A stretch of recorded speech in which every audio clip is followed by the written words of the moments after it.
The culture is absolutely... The gut ain't running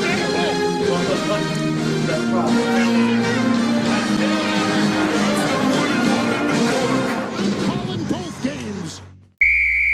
The Lions know what they need to do, and that's next to nothing.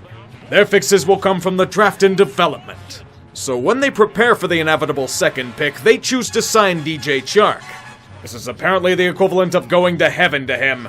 When Detroit is considered paradise, you know you're a shitty organization. I can't believe that the Lions are a more favorable place to play for someone. It'd be more than that. Keep going, you're on the right track. We'll see you again come draft time. Hard Knocks in the 2024 draft, here we come! The Detroit Lions select Aiden Hutchinson, defensive end, Michigan. This is a perfect pick for Detroit. It fills so many needs for them. Not just in his ability and presence in the locker room, but think marketing. The local boy grew up in the area, became a Wolverine, and now gets to play with his hometown NFL team. The Lions can sell him as the face of their defense right now. He doesn't even have to be good. This dude can help them sell tickets on his own. Absolute slam dunk, no matter what happens to him from here on out. The Detroit Lions select Jamison Williams, wide receiver, Alabama. The only reason Jamison Williams fell this far in the draft was due to a torn ACL. With advances in medical technology, it isn't the death sentence for skill positions that it once was. Detroit had to pounce on an elite option, so they ship off a relatively modest sum to move up 20 positions to poach Williams from any other suitor. The best thing is that Jamison won't be expected to make an immediate impact. His explosiveness, game-changing ability, and attributes should be a huge addition to their passing game, for whomever the future Lions QB is. This is the most optimism that the Lions have had in a season since the turn of the millennium. You've seen the stories on Hard Knocks this season? Dan Campbell is the folk hero Detroit needs. Still to be determined if he can manage a game plan, but he's so damn likable. Unlike the past regime, you can see things progressing. If you're a Lions fan, that's all you need. They may be starting Jared Goff again at holes throughout the lineup. Jamison Williams is going to be out for a bit, but this year is continuing to build. They were a notorious pain in the ass team to play against last season. If you convert a few more of those one-score losses the other way around, now you're dealing with a grease fire. Give it oxygen. Let it spread out of control. Then Detroit will thrive again. Even with the teams that are choosing to blow it up and start from scratch, there is still plenty of intrigue with the NFC. So many teams desperate to win a championship or go far into January. And even more trying to make a name for themselves. The NFC East hasn't had a repeat champion in years. So I'm going to maintain that narrative and pick Philly to win it. The NFC North is still Green Bay's to lose, but they're slowly losing grip on their stronghold. The NFC South has a few suitors, but the Bucs are still too loaded to really fail unless they get injured to hell and back. The NFC West? Huge question mark, but I think the Rams are still the team to beat. But what about the wild cards? It's tough to choose, there are so many good options here. In this case, I'm choosing the Niners, Saints, and Vikings. Yes, the Vikings. I think people are sleeping on them. Then again, we've said this about them before, only for them to fall apart. Sorry about that, Minnesota. The Detroit Lions are a nuisance. They may be lacking things like a franchise QB or a cohesive defense or developed players, but they'll run through walls. To see Philadelphia beat the shit out of them with their new offensive weapons is no surprise. But once again, the Lions are a pain in the ass. The only way to kill them is to burn the body, with a wooden stake in its heart. Even then, its spirit will merely infect another live host. Detroit may be down by multiple scores in the fourth, but they don't give a shit. They'll make it a game. They're going to come out and give Philly an endless wave of heart attacks because they can't seemingly stop the Lions' offense. It took a long plotting drive by Philly to kill the last bit of life Detroit had. As I said, complete pain in the fucking ass to play against. We saw this last year. Philly just learned it firsthand with a ton of battle wounds. They won, but it took a pound of flesh to do it. My condolences to those that face the Lions later on. The young and hungry Lions are eager to assert themselves on the NFL savannah. Harkening back to the days of organized labor, Detroit proceeded to seize the means of production from the commies. Aiden Hutchinson leading his comrades to topple the oppressive shackles of a team projected to be pretty bad this year. Exposing Washington's supposedly mighty defense is a hollow shell rife with corruption. It may not be much to the rest of us, but for the Lions, this is a groundbreaking victory. Or at least it would be if they had a defense that could hold Wentz's wild ride to some semblance of limitation in the second half. I would be worried about Detroit blowing the lead, but Washington and game clocks are concepts foreign to each other. The only lesson to learn here is that Carson Wentz and garbage time are a deadly mix. The Lions should learn not to make every game a heart attack. It will benefit them in the future. When the fuck did Detroit's offense get this good? Short sample size me all you want, but the Lions are pacing as one of the best offensive units in football, with Jared Goff as their QB.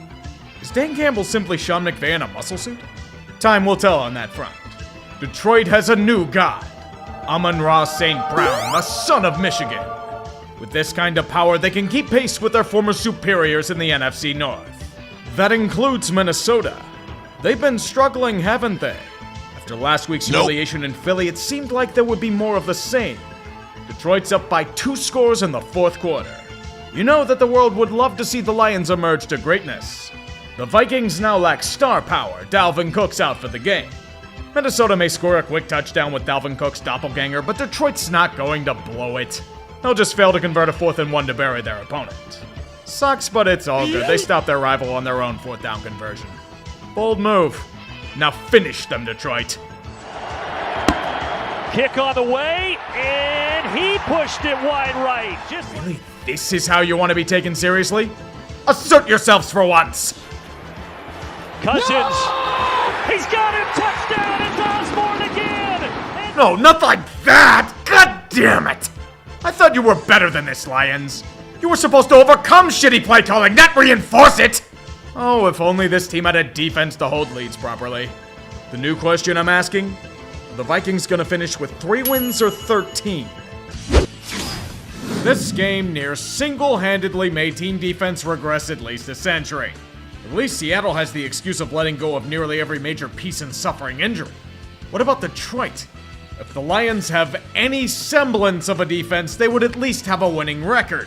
However, Geno Smith is out here proving to us all why Ben McAdoo had faith in him all this time. You've seen his stats, he's on fire. The Seahawks offense is cooking like they're back to the days of Chef Russ under center. You'd think the Lions would lie down and call it a day. This, however, is the beginning of the traditional Detroit cock teams. They'll sneak back into the game, roar to a shit ton of yardage and points, flash the talent that could make them something in the future. Then you remember they don't have a defense. Repeat this at least 3 more times. Was a glorified Big 12 matchup. Anything not related to team offense need not show up unless it resulted in points. This is for both sides of the coin. 93 points and 1,075 yards of offense surrendered by both teams. Seattle escapes from hell itself with a win in their flesh intact. The Lions may be 1-3, but they're a damn entertaining 1-3. One with scoregamis. Now only if Dan Campbell was any good at game planning or scheming. Pat Patriot has made his triumphant return to the 50-yard line. Unlike the shitty teams that his likeness donned, New England took us back to 2008. Detroit looked like an amateur outfit with how out of sorts they were. So much for the best offense in the league. So much for a team that fights with everything they have. My only guess is that Matt Patricia laid a hex on the team before he left. They must play like shit against the Pats no matter what. And this was a team starting Bailey goddamn Zappi at QB. And they also did nothing to stop Ramondre Stevenson. Absolute self-destruction at all 22 positions. Shut out by the withered husk of the evil empire. Perhaps next week Dan Campbell will pick up coaching for dummies. Dude is likable, but does he even know how to adjust a game plan?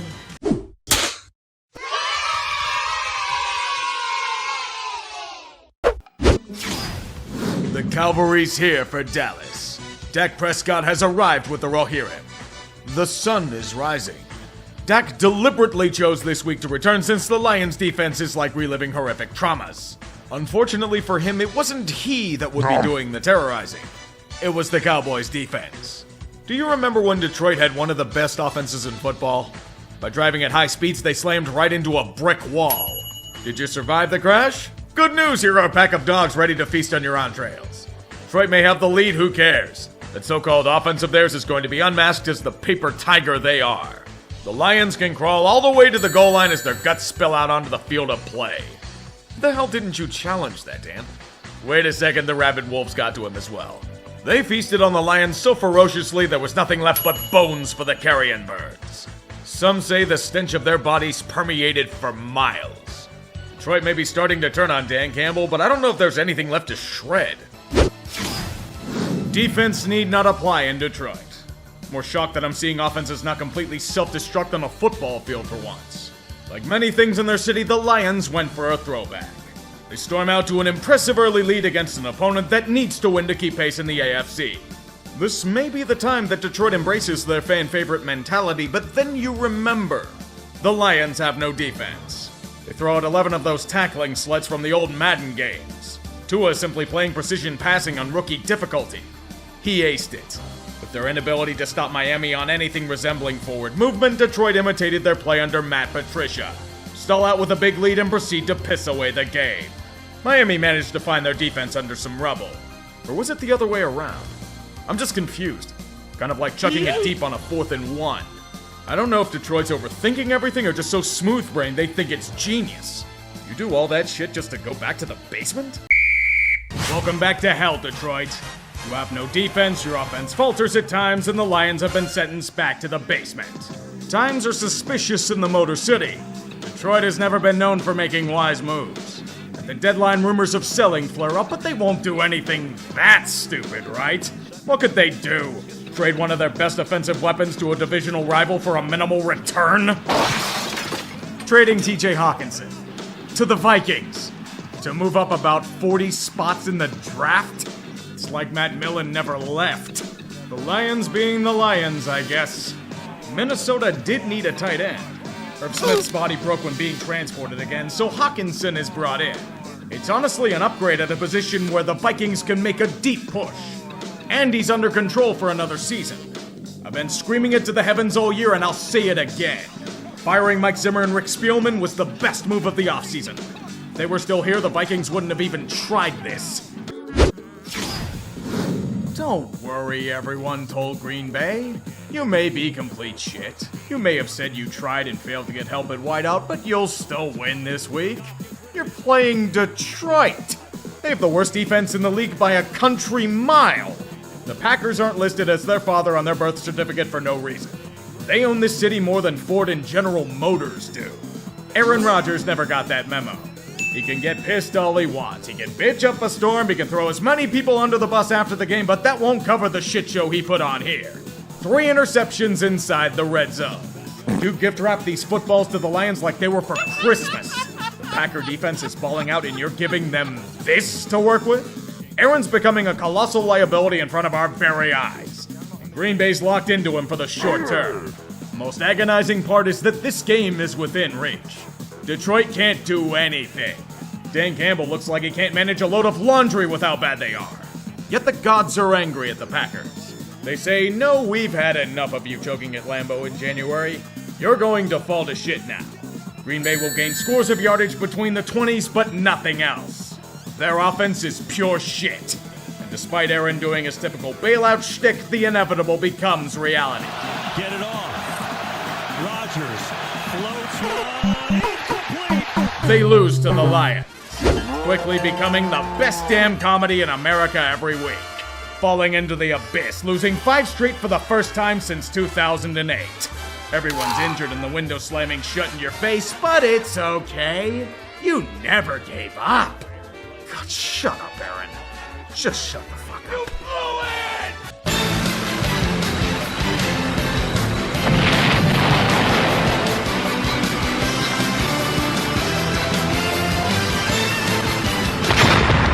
There may be a time where this matchup isn't a guaranteed tank bowl. It was fringe at this point, to be fair.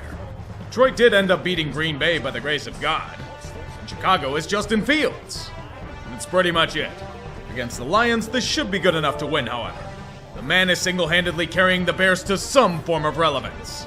And he shifted public perception on his career faster than he evades tacklers in the pocket. Nope. Matt Nagy tried his best to ruin him, but like most other things he did as a coach, he failed. The electric field shocked Detroit to secure a 14-point lead in the second half. Things are in cruise control as the Motor City has no answers. Chicago capitalizes with a crucial pick to... This is hands to the face? These refs need their joysticks recalibrated because they just gifted the Lions a touchdown. Fields would counter, but he decided to take the Kyler Murray comparisons a little too literally, if you get my drift. Tie ball game on a pick six. Chicago then unleashes the gamut of their might.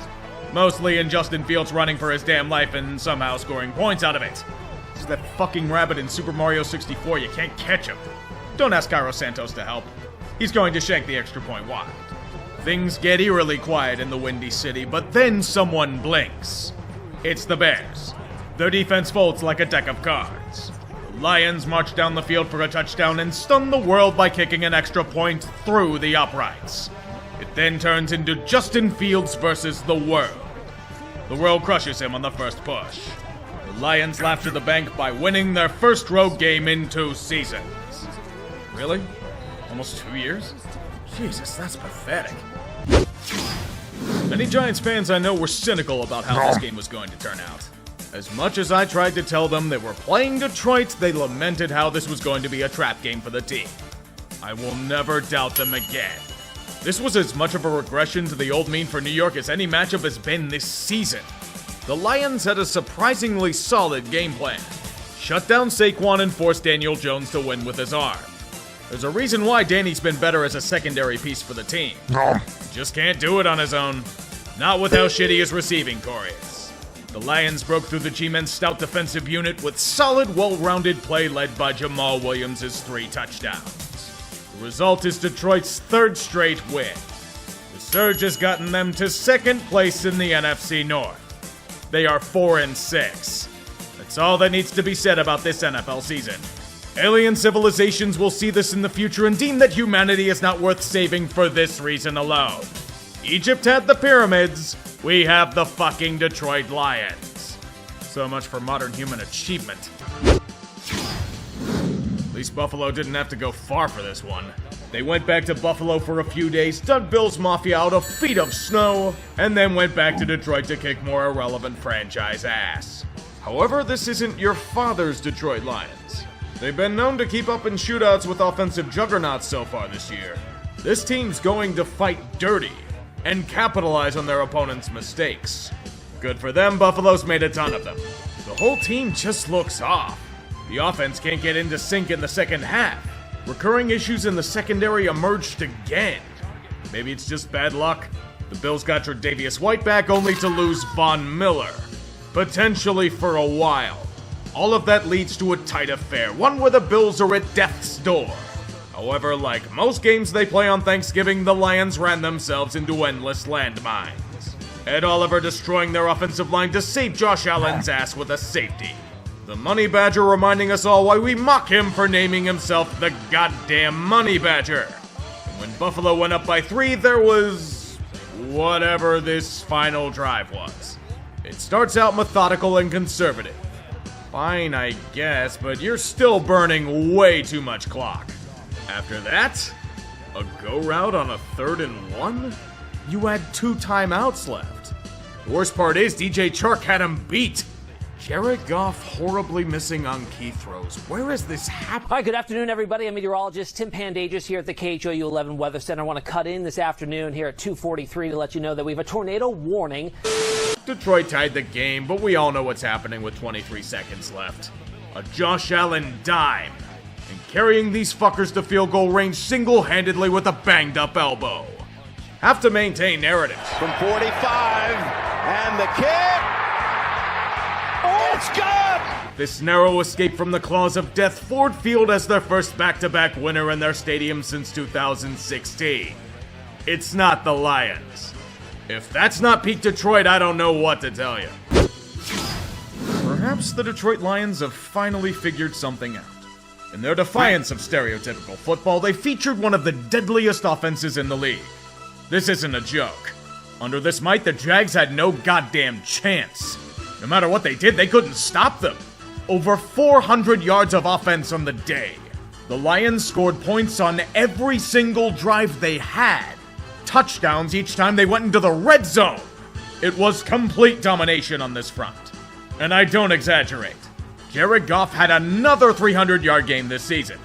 I'd feel bad for Jacksonville, but it felt inevitable. It just got crushed under an industrial press for 60 minutes. When the only highlight was Trevor Lawrence not being injured long-term after a freak incident, it was a bad day. Detroit will take it, though. They've now won 4 of 5. And people wanted Dan Campbell fired a month ago. Minnesota has been dancing through the raindrops all season long. I like what they're doing, but it was only a matter of time until their suspect defense and inconsistent offense would be exposed. Dallas showed us firsthand a few weeks ago. But Detroit? That's surprising. Not really because of Jared Goff suddenly going back to 2018 form. We've known about that for a few months now. The real surprise is the Lions' defense. They were the hottest of messes not even 2 months ago. Was Aubrey Pleasant really that shit of a secondary coach? This unit has done a complete 180 near overnight, making sure that Dalvin Cook can do absolutely nothing in this game, allowing the Lions to dominate a supposed Super Bowl favorite in tandem. The hunted has now become the hunter. Be careful, NFC. Detroit's won 5 of 6 and are only a game and a half out of a playoff spot. Objects in mirror are closer than they appear indeed. Before you know it, Panay Sewell is channeling his inner Jumbo Elliott. The playoff push is reaching its final stages. Only one spot has been clinched by Philadelphia, but 4 weeks remain. Philadelphia obviously has number 1 seed, but the division is still up for grabs. Minnesota, after an ugly loss this past week, is still 2nd seed, and the NFC North is technically secured as well. The torrid pace of the Niners has them starting to run away with the West in 3rd place right now. But the NFC South is best not discussed. Tampa Bay only has it because the division is straight up awful. Meanwhile, Dallas is sitting pretty with 10 wins and first wildcard. After that, it's a mosh pit. Washington and the Giants are currently tied at 7-5-1, and Seattle struggling to maintain form with an easy schedule. Detroit's creeping up though, and don't forget the rest of the garbage in the NFC South still has a chance. The picture will become clearer as time goes on. And as we all know, there's only one rule to follow. Don't get eliminated! Bad news, Jets fans. Mike White has not been cleared by doctors to play due to broken ribs. In his place, you get a different kind of motherfucker under center. The prodigal son known as Zach Wilson. Last chance, buddy. If you fuck this up, you're getting exiled to Denver after the season. To be a backup. Facing off against a white-hot Lion squad eager to pounce on a crumbling NFC, the stakes have never been higher. Giving up punt returns like this for TDs? Not a good start, boys. I'd rather replace that with dimes thrown by Milfman himself. After the opening salvos were fired, a defensive struggle takes place. The stout Jets unit against a resurgent Lions outfit that's found great form. I'm surprised Zach Wilson hasn't thrown his traditional terrible pass for an interception. Speak of the devil, there it is. Detroit could only get a field goal out of it, so it works out in the end. A great fight continues deep into the 4th. The only action taking place are 3 and outs. Both defenses clamping down on their opponent to bend to their will. This is Zach Wilson's chance for redemption, and he's answered the call. He leads the kind of drive that New York thought they were getting when they drafted him, and he potentially saves his career with a true reward. A touchdown to take the lead. However, Detroit refuses to go down quietly, and they'll strike right for the heart with haste. And worse on a 4th and 1. Trying to keep this drive alive. Goff. Little pitch to right. Big gain. Brock Wright is going to take it the distance. Touchdown, Lions. This is what the New Age Lions do. Don't feel bad, better teams have fallen to them. Or have they? Zach Wilson, here's your chance to reassert yourself. Good luck, buddy. Wilson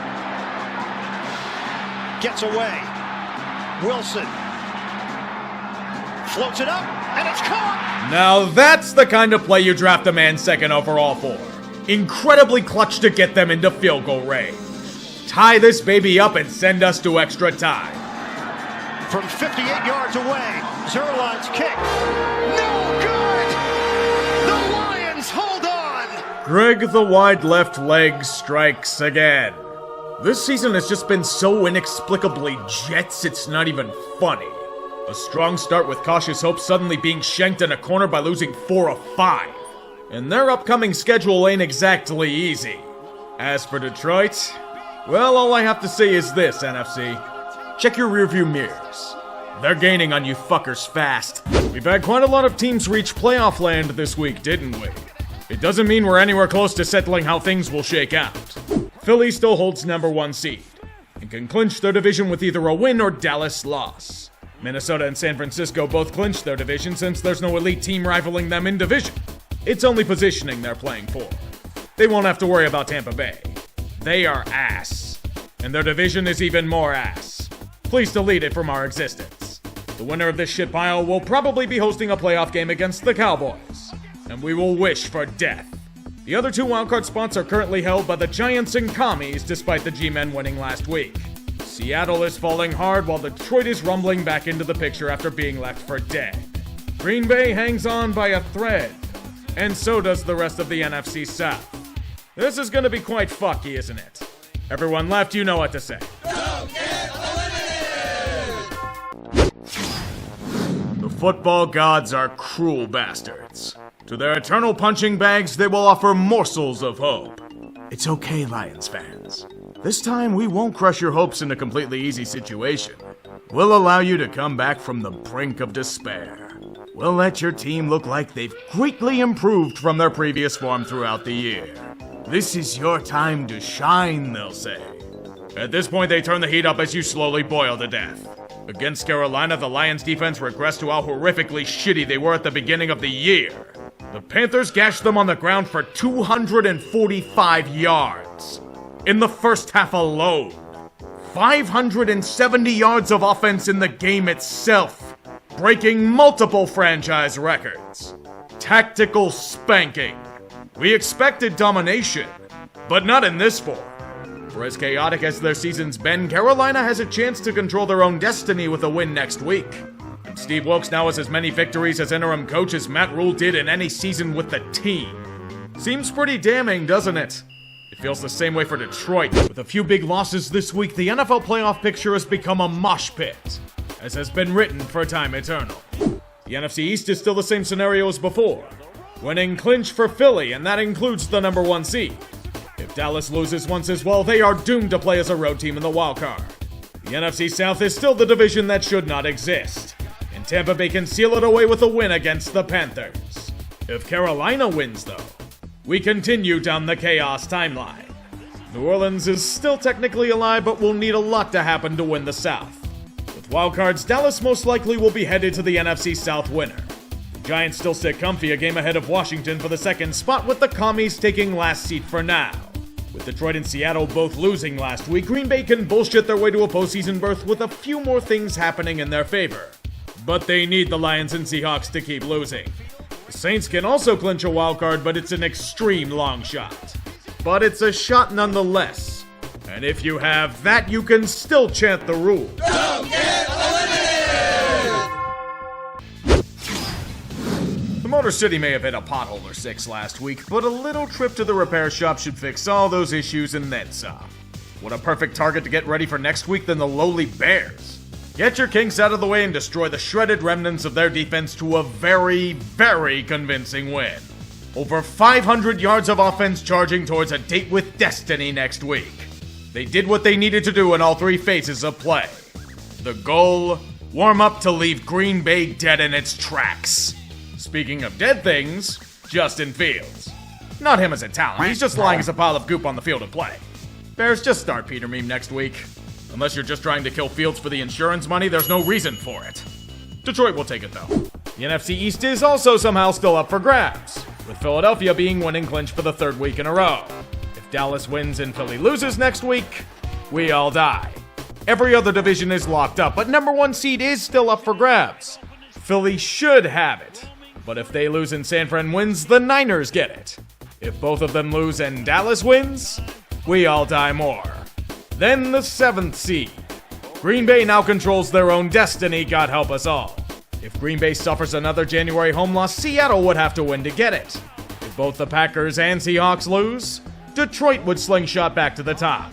It's a lot to digest, and hard to comprehend considering situations. But we must remember, Don't get eliminated! in the hellscape that is the NFC, the 7th seed is also primed to be cannon fodder. Green Bay can overcome their own self-destruction by simply winning. Seattle can make it by taking care of their own business and some help from Detroit. The Lions still have a chance, but need a win, and Seattle lost. With that in mind, let's go to Seattle.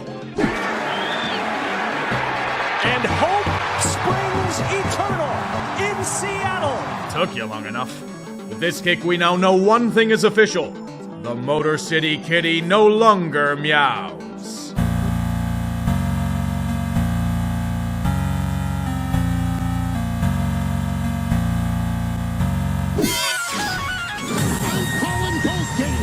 Detroit no longer has anything to play for, but have you seen this team under Dan Campbell? They'll fight to the last man at bingo night. If you can take down a hated rival, why wouldn't you take the chance to? It's also the perfect end cap to a season where you rose from the doldrums of 1-6. A winning record is tantalizing, and so is forcing your opponent to trip on their own landmines. The refs tried to do everything in their power to hand Green Bay a win in the beginning. The calls of rigging cried throughout the night, but this is a different Packers team. No longer one eager to let the offense do the talking. They wish to sing a song of self-destruction. Green Bay cut off its own legs to spite itself. It would explain the Aaron Jones fumble. It would also explain why Rasul Douglas disconnected his controller and interrupted the snap before halftime. But it doesn't explain what Quay Walker did. Pushing a fucking trainer? Dude, that was the literal worst time you could have done anything. And it got him ejected. For the second time this year. Even Matt LaFleur was losing his shit over such stupidity. Regardless of result, that's the easiest locale of the week decree I've given in about a week. But now we know it was Green Bay's death knell. Dan Campbell doesn't care for sentimentality. He wants blood. That's why he's going to make the ballsiest damn calls known to man. And it was rewarded with a touchdown to take the lead. Aaron Rodgers, here is your chance to overcome your choking reputation in key moments. Here's a blitz. Can Rodgers beat it? Big ball downfield, and it is intercepted by Kirby Joseph. You've held the team hostage for 2 years to do that. Packers ran themselves into a pit of spikes. An opportunity for a bullshit 7 seed after the terrible start you had was being handed to you by the rest of the NFC. But you felt that losing another home game in January was more desirable. Dan Campbell knows he needs to twist the knife. And he does. He's learned what all of Detroit says. Fuck the Packers. A dagger to potentially end an era. If it is, Aaron Rodgers bows out like Brett Favre did here. With an interception. We may finally be out of the abyss. Can't believe I'm saying that about Detroit, but we're here, aren't we? It wasn't looking good at all to start. A 1-6 record, despite one of the best offenses in football, was cause for alarm. Dan Campbell couldn't game plan accordingly. Their defense was a total shit show for huge chunks of the year. More than a few Lions fans were calling for Campbell's kneecaps delivered on a silver platter.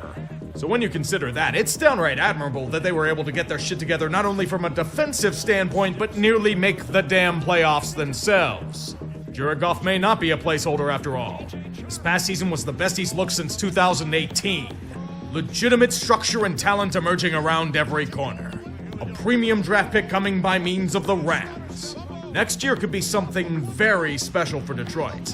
The first legitimate team they've seen since I honestly can't remember. That's how sad it's been. You can come out, Lions fans. There's no Matt Patricia or Matt Millen to hurt you anymore.